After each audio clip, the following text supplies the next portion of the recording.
Bismillahirrahmanirrahim. Assalamualaikum warahmatullahi wabarakatuh.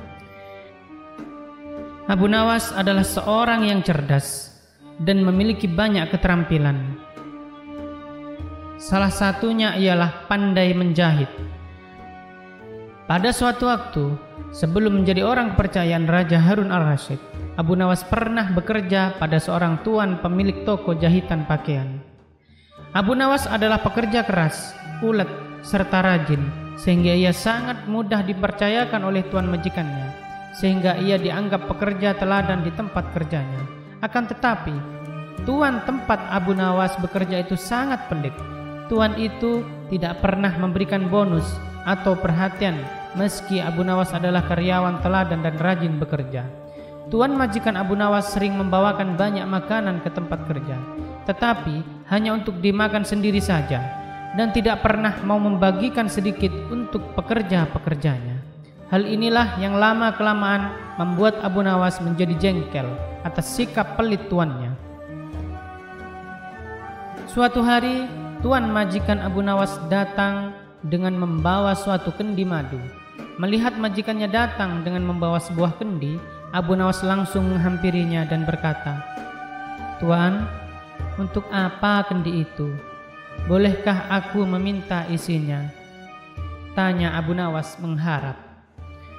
Karena khawatir Abu Nawas akan meminum madunya, si tuan pun terpaksa membohongi Abu Nawas dengan mengatakan, "Wahai Abu Nawas, kendi ini berisi racun dan aku tidak mau nanti kamu mati karena meminumnya," jawab majikannya. Abu Nawas hanya mengangguk. Ia mengetahui jika tuannya itu berbohong. Ia juga mengetahui jika isi kendi itu adalah madu yang nikmat, karena aromanya sempat tercium olehnya. Ia pun mulai memutar otak. Tidak seberapa lama setelah itu, tuan majikan tempat Abu Nawas bekerja pergi untuk suatu keperluan. Karena merasa aman dari gangguan Abu Nawas, ia pun meninggalkan kendi berisi madu itu begitu saja di atas mejanya. Abu Nawas tidak membuang-buang kesempatan itu. Ia pun berusaha menjual sepotong pakaian dan kemudian membeli sebungkus roti yang akan dimakan dengan madu tuannya itu.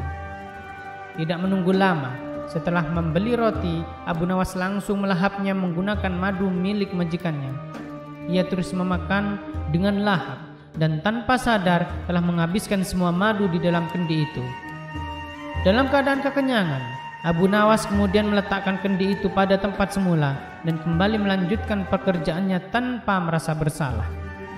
Tidak berapa lama kemudian, majikannya pun kembali dan juga dengan membawa sebungkus roti. Alangkah terkejutnya tuan majikan itu ketika mendapati kendinya dalam keadaan sudah kosong. Selain itu, ia pun mendapatkan jika sepotong pakaian di tokonya telah hilang tanpa laporan. Ia kemudian berbicara sendiri, "Ini pasti ulah Abu Nawas." Tuan majikan pun langsung menghampiri Abu Nawas yang sedang sibuk menjahit pakaian.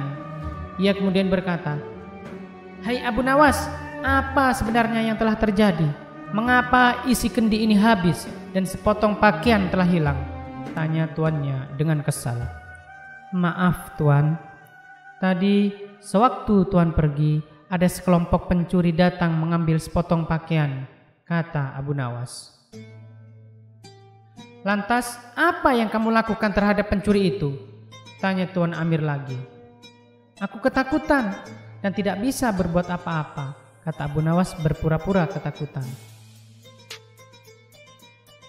"Lalu mengapa isi kendiku hilang? Apakah juga diminum oleh pencuri itu?" tanya tuan majikan. "Tidak tuan," jawab Abu Nawas dengan polosnya. "Lantas siapa yang meminumnya?" tanya tuan lagi. "Sekali lagi mohon maaf tuan majikan, karena takut akan dimarahi oleh tuan, maka aku putuskan untuk memilih bunuh diri saja menggunakan racun yang ada dalam kendi itu. Hamba pikir hamba akan mati, tapi ajal hamba belum sampai tuan," jelas Abu Nawas.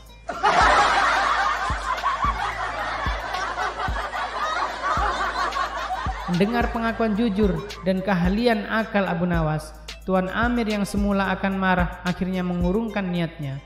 Ia sadar jika semua itu juga kesalahannya karena telah pelit dan membohongi pekerjanya.